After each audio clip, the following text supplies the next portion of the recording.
Vamos ler a palavra de Deus no Evangelho de São Lucas, no capítulo 12.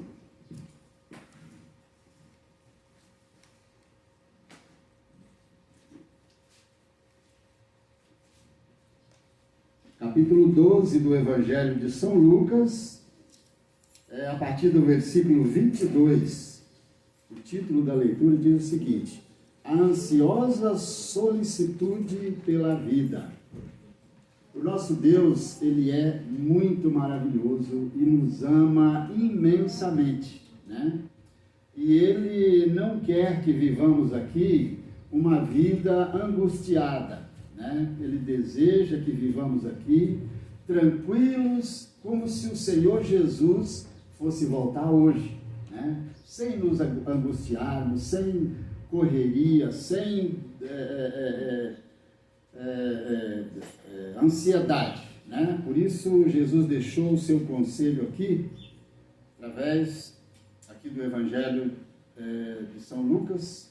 Nós vamos ler o capítulo 12, a partir do versículo 22. Acredito que todos já encontraram, né? E assim vamos fazer mais uma oração. Feche os seus olhos. Pai querido, te louvamos por estarmos na tua casa e aqui viemos para te adorar e também ouvir a tua palavra. Fala conosco, Senhor, nesta manhã, através do teu Espírito Santo. Me usa mais uma vez, Senhor, para transmitir a tua mensagem. E que todos nós possamos ser beneficiados com a palavra do Senhor nesta manhã. É o que te pedimos e te agradecemos, em nome do Senhor Jesus. Amém. Amém. Vamos lá, versículo 22. A seguir, Jesus dirigiu-se a seus discípulos, dizendo: por isso eu vos advirto, não andeis ansiosos pela vossa vida, quanto ao que haveis de comer, nem pelo vosso corpo, quanto ao que haveis de vestir. Porque a vida é mais do que o alimento e o corpo mais do que as vestes. Observai os corvos, os quais não semeiam, nem ceifam, não têm despensa, nem celeiros. Todavia Deus os sustenta. Quanto mais valeis vós do que as aves. Qual de vós, por ansioso que esteja, pode acrescentar um côvado ao curso da sua vida?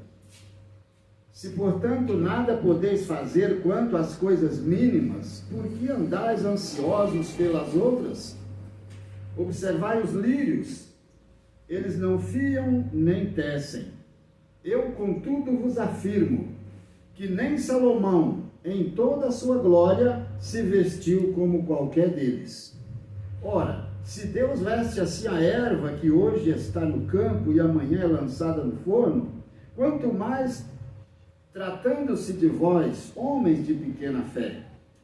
Não andeis, pois, a indagar o que haveis de comer ou beber, e não vos entregueis a inquietações, porque os gentios de todo o mundo é que procuram estas coisas, mas vosso Pai sabe que necessitais delas.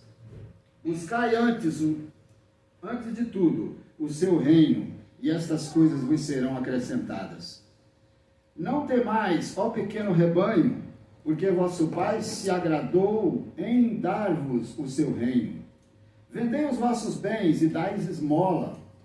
Fazei para vós outros bolsas que não desgastem, tesouros inextinguíveis nos céus, onde não chega o ladrão, nem a traça consome.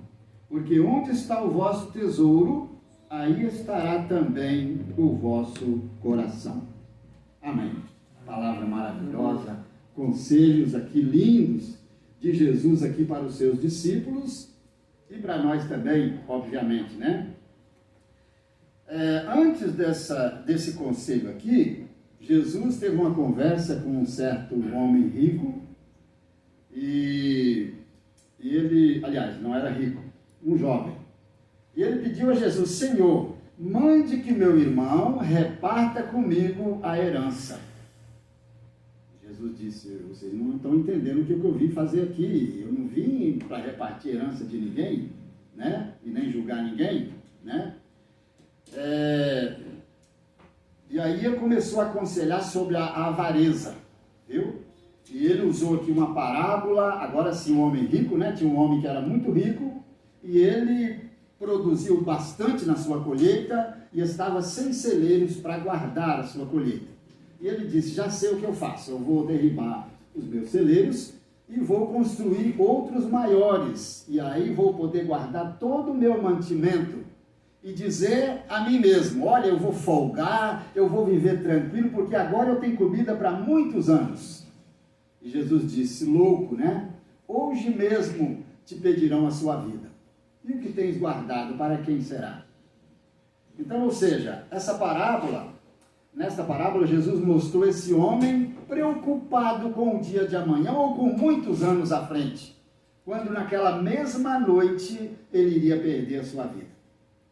Então, por isso que eu disse no início que Deus nos ama muito, e Ele não quer que vivamos aqui uma vida angustiada, preocupados com o que havemos de comer, com o que havemos de vestir, mas que nós entregássemos totalmente ao Senhor nos nossos dias aqui, na nossa vida aqui na terra, para que assim possamos viver uma vida tranquila, sem angústia, sem correria, mas vivermos despreocupado, crendo e confiando somente no Senhor, porque é o único que pode nos socorrer nas nossas necessidades, né? Então a palavra de Deus aqui, ela nos adverte a não andarmos ansiosos pelo que havemos de comer, ou pelo que havemos de beber, ou também querendo granjear riquezas aqui nesse mundo. Por quê? Quando nós criamos tesouro aqui nesse mundo, o nosso coração fica só aqui, né? E ele nos aconselha a juntar tesouro no céu, onde a traça não corrói, nem o ladrão rouba, e ali estará o nosso tesouro eternamente, porque ali estará também o nosso coração. Amém. Então a nossa vida, é claro que aqui na terra temos que trabalhar sim para nós sobreviver. O apóstolo Paulo disse que aquele que não gosta de trabalhar, devia também não gostar de comer, né? Porque precisamos trabalhar para o nosso sustento, sim. Mas o que a palavra de Deus nos diz é para não andarmos preocupados desenfreadamente, querendo adquirir riqueza. Se eu tenho uma casa, eu estou lutando para me comprar uma outra casa, e assim sucessivamente. Isso chama-se avareza, viu? Avareza. Então aqui quando disse, vendeis o que você tem e dai aos pobres, não quer dizer que você vende a sua casa e vai pagar aluguel. Não, mas se você tem mais de uma casa, para que isso? Para que isso? Para brigar com o seu inquilino? Para que isso? Vamos nos acomodar com as coisas pequenas. Por quê?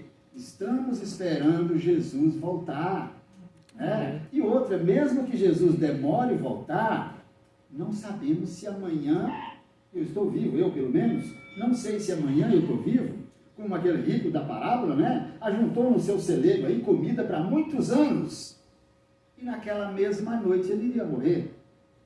E o que ele ajuntou, para quem seria? Para quem ficaria? Né? O que adiantou? Né? Então não adianta a gente viver angustiado, procurando adquirir riquezas aqui nesse mundo, muitas vezes desgastando o nosso corpo físico, e o mais importante, não temos tempo para as coisas de Deus, né? Muitas pessoas, eles estão tão ocupados nos serviços seculares que não têm tempo de ter uma comunhão íntima com Deus, porque não tem um tempo suficiente para estudar a Bíblia, não tem um tempo suficiente para orar, e esta é a principal comunhão que podemos ter com Deus, é a leitura da Bíblia e a oração. E muitas vezes, por causa da correria, nós fazemos isso muito resumidamente. Quando vamos estudar, é aquela coisa passando por cima, porque não tem tanto tempo, e muitas vezes estudando e pensando no que tem que fazer depois, e assim sucessivamente. Então, esse conselho de Jesus é para a gente lembrar que a nossa vida aqui, ela é muito passageira, muito rápida.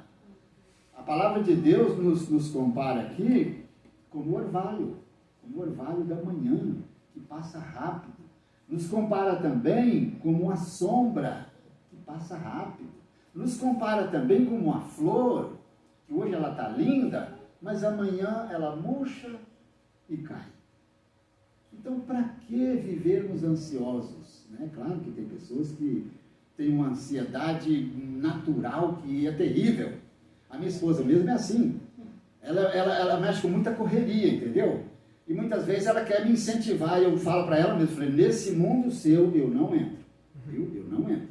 Nesse mundo seu eu não entro, porque eu não tenho estrutura física para isso e nem mental. E por mais que eu tivesse, eu gosto de me ocupar mais nas coisas de Deus. Gosto de tirar tempo para me estudar. Eu trabalho, lógico que eu trabalho. Eu levanto 3h40 da manhã, eu saio 4h30 de casa. Eu entro no serviço 5h40 e saio 3h40 da tarde. Eu trabalho, eu tenho minhas correrias também.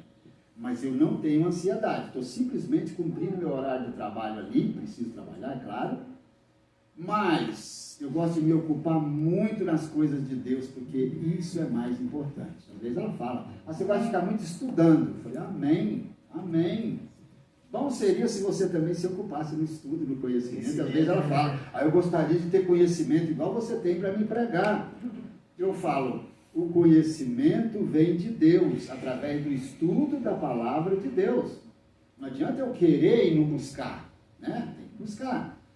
A Bíblia diz o seguinte, quem tem falta de sabedoria, peça a Deus, porque Ele dá e dá com abundância, né? Então é só buscar, é só correr atrás, né? Pedir aí a direção do Espírito Santo e não cruzar os braços. Então não vou mais trabalhar, pode ser que eu morra essa noite. Não é disso que a palavra de Deus está falando. Vamos trabalhar sim, mas sem correria, sem ansiedade para conquistar, porque enquanto a pessoa quer conquistar, ele esquece de agradecer aquilo que Deus o ajudou a conquistar, que ele já conquistou, entendeu? Então vamos com calma, né? Sabendo que estamos vivendo os últimos dias, né, irmãos? Todos os acontecimentos que nós estamos vendo aí é o prenúncio da volta de Jesus, e cada vez com mais intensidade, né? Amém. Essas doenças, né? Mas toda a vida teve doença. Teve, mas não com tanta intensidade agora. Pode ser que já teve pandemia, mas não com tanta intensidade como agora. Pode ser que no passado já houve terremotos, furacões, mas não com tanta intensidade como agora. Então nós vemos que os acontecimentos finais estão aí, né? Anunciando que muito em breve Jesus vai voltar. E se descermos à sepultura antes da volta de Jesus, devemos estar preparados para descermos à sepultura na esperança da ressurreição, para subir com Cristo, né?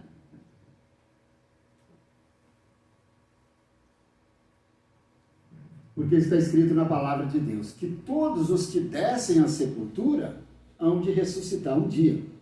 Mas há uma diferença, porque haverá duas ressurreições. Uma na volta de Jesus e a outra, uma na volta de Jesus para os justos, né? Os que morreram em Cristo, a Bíblia diz que ressuscitaram primeiro, e a outra ressurreição é daí depois de 1000 anos, que aí será a ressurreição dos ímpios, aqueles que morreram sem Cristo, não se prepararam, acharam que ainda ia viver muitos dias, e viveram uma vida dissolutamente, vivendo de qualquer maneira, às vezes mesmo conhecendo o caminho do Senhor, mesmo conhecendo as verdades da palavra de Deus, viveram uma vida despreocupada das coisas de Deus. É igual eu estava falando, às vezes muito preocupado com as coisas desse mundo, e se dessa sepultura sem Cristo, o que adiantou? Adiantou nada. Então daí 1000 anos da primeira ressurreição, é que vai acontecer a ressurreição daqueles que morreram despreparados. Para que eles vão ressuscitar? Para ser condenado em morte eternamente, né? A morte eterna. Vai ser muito triste, né, irmão? Muito triste, muito terrível. Tem gente que pensa Inclusive, eu estive lá em Rolim de Moura, no mês de agosto. Rolim de Moura, em Rondônia. E ali conversando com os meus primos, e eles têm uma outra visão da morte, né? Ou seja, mesmo da morte eterna, eles têm uma outra visão. Eu também tive no passado, né? Quando vivia na mesma denominação que eles estão hoje, de que a pessoa, no dia do juízo, a pessoa vai ser julgada e vai ficar queimando eternamente, né? E eu estava explicando para eles que não é assim. O fogo vai queimar enquanto há combustível, né? E ele perguntou, mas então vai ser rapidinho a morte eterna? Eu falei, lógico, ninguém vai ficar queimando eternamente, vivo eternamente. É morte eterna porque não vai ressuscitar mais. E ele falou, então não tem tanto problema a gente morrer sem salvação, porque de repente passa.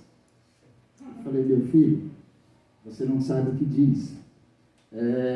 A morte eterna ela é terrível, porque antes de descer o fogo, a pessoa vai se sentir distante de Deus e vai ver tanta oportunidade que Deus deu e a pessoa não aproveitou a oportunidade. Vai ser terrível, uma morte psicológica antes, para depois ser queimado no fogo. Então é muito terrível. Então, por mais que seja difícil, o caminho para a salvação é melhor andar por ele. Por mais que seja difícil viver nesse mundo sem se preocupar com as coisas desse mundo, é melhor do que estar longe de Deus. Nós temos o exemplo na Bíblia de uma pessoa que não se preocupava com esse mundo. A preocupação dele era com Deus e com as coisas de Deus. O irmão Enoque, né? Lembra de Enoque? Né? Ele viveu 60 anos, uma vida um pouco meio despreocupada, né? Mas a partir dos 60 anos nasceu seu primeiro filho e ele reconheceu ali, através do amor que ele sentia por aquele filho, ele começou a reconhecer o amor de Deus para com ele, né? Ele começou a sentir ali a necessidade de se aproximar mais de Deus, e a Bíblia diz que dali para frente ele viveu mais 300 anos, e esses 300 anos foi caminhando com Deus. Amém. Os seus vizinhos, os seus amigos e parentes se preocupavam em ajuntar ouro e prata. Ele não. A ponto de seus filhos reclamarem, pai, os outros têm isso, têm aquilo, e a gente não tem. Você entendeu? Enoque não se preocupava com essas coisas. Era um bom pai, um bom esposo, a Bíblia diz, né? Ou mesmo a Bíblia não diz, que a Bíblia fala muito pouco, né? Mas se nós examinarmos os livros do Espírito de Profecias, eles ali mostram que ele era um bom pai e um bom esposo, cuidava das suas obrigações, mas a sua única responsabilidade, a sua única preocupação era com as coisas de Deus. E cada dia mais ele se preocupava mais em estar com Deus e andar fielmente seguindo os mandamentos de Deus.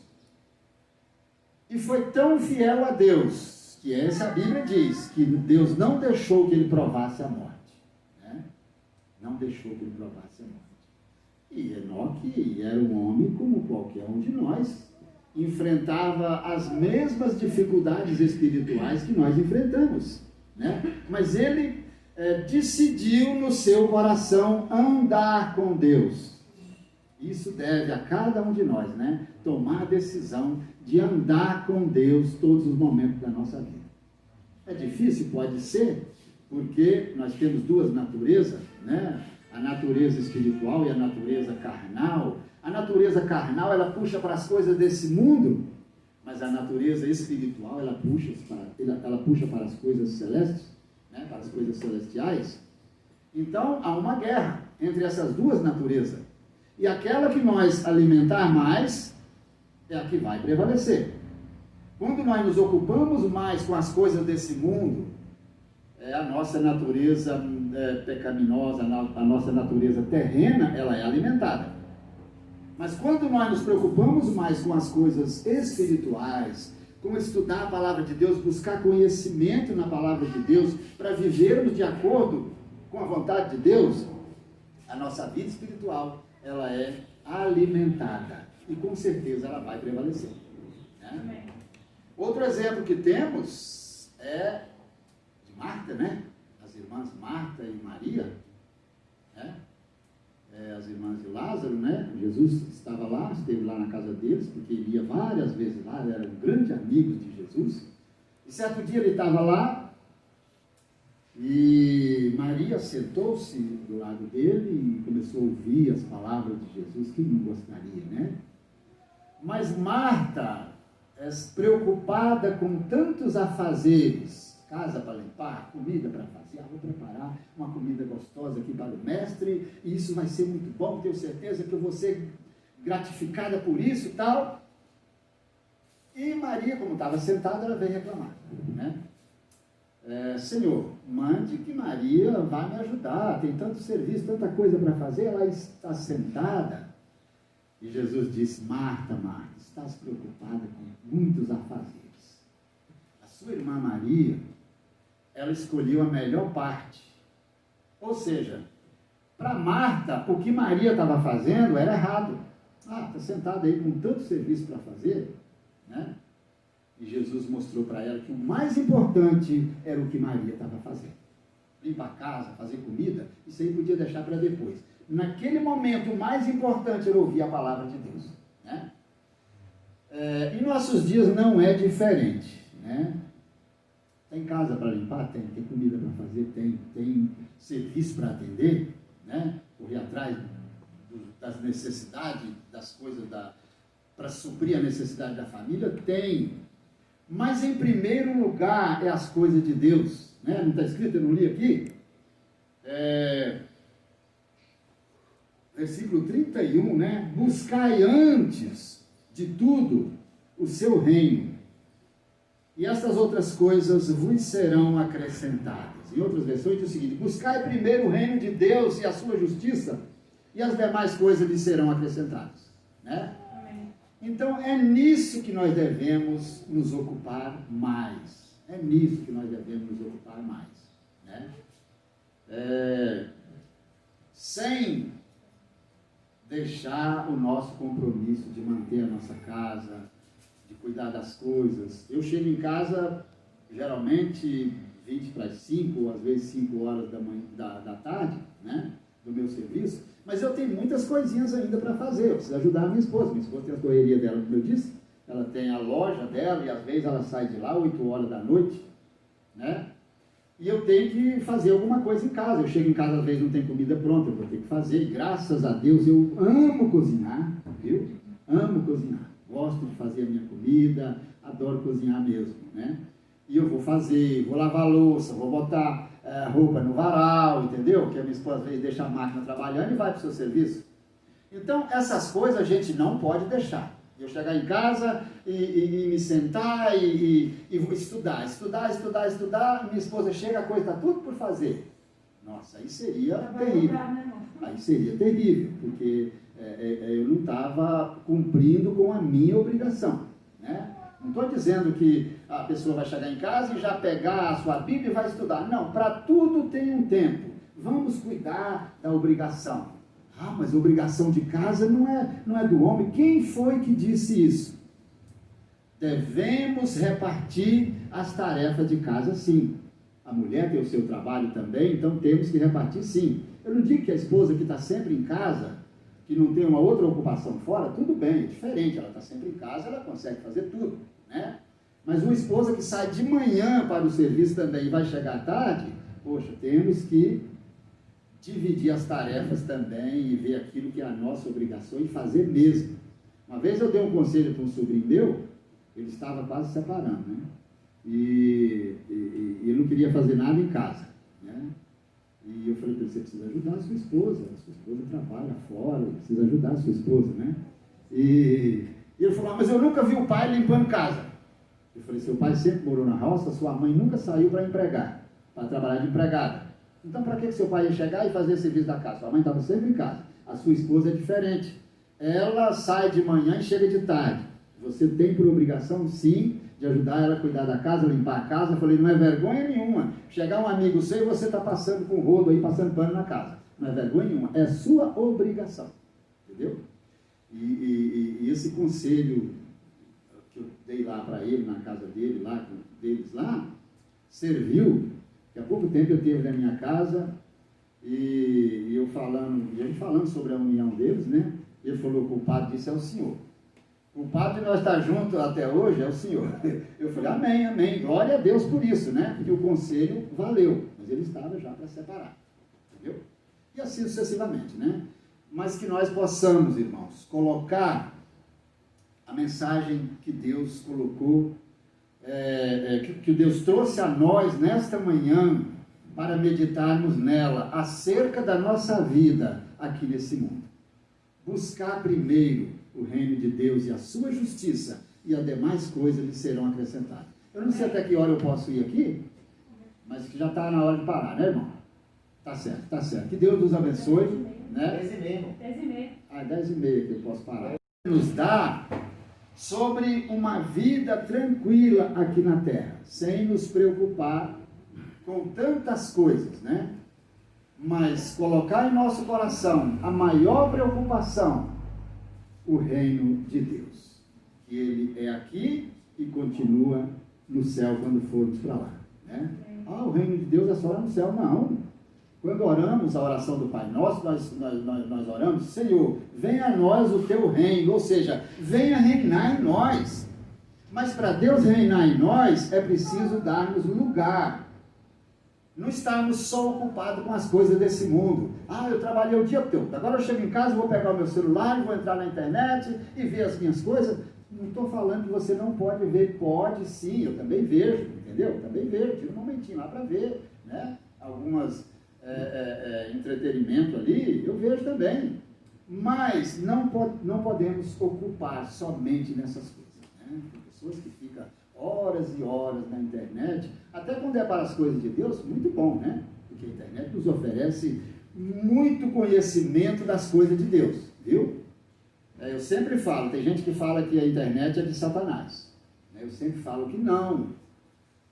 Satanás está querendo usar a sua mente para você entrar do lado dele na internet, mas a internet tem o seu lado que Deus usa para nos trazer conhecimento, levar a mensagem a outras pessoas, né? E assim sucessivamente, né? Então devemos nos ocupar, pedir sabedoria de Deus, né?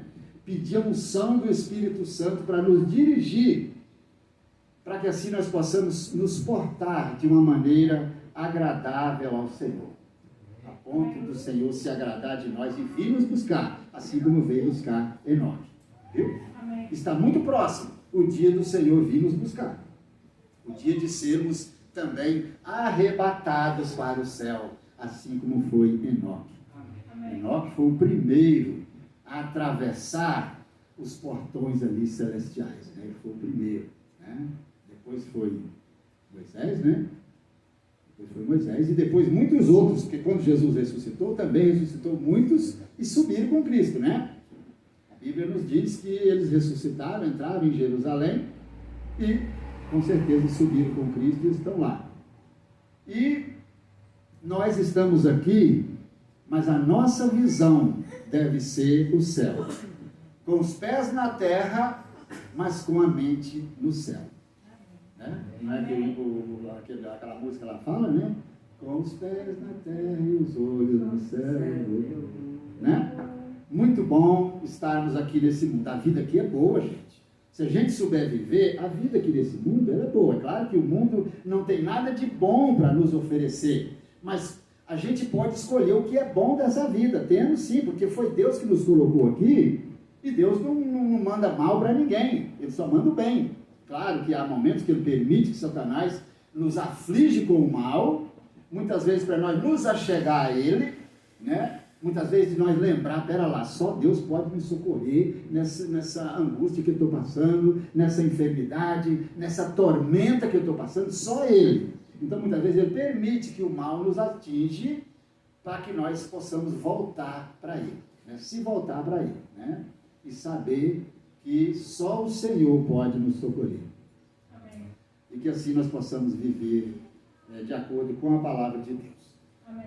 E lembrar que o Senhor é aquele que cuida de nós em todos os momentos, né?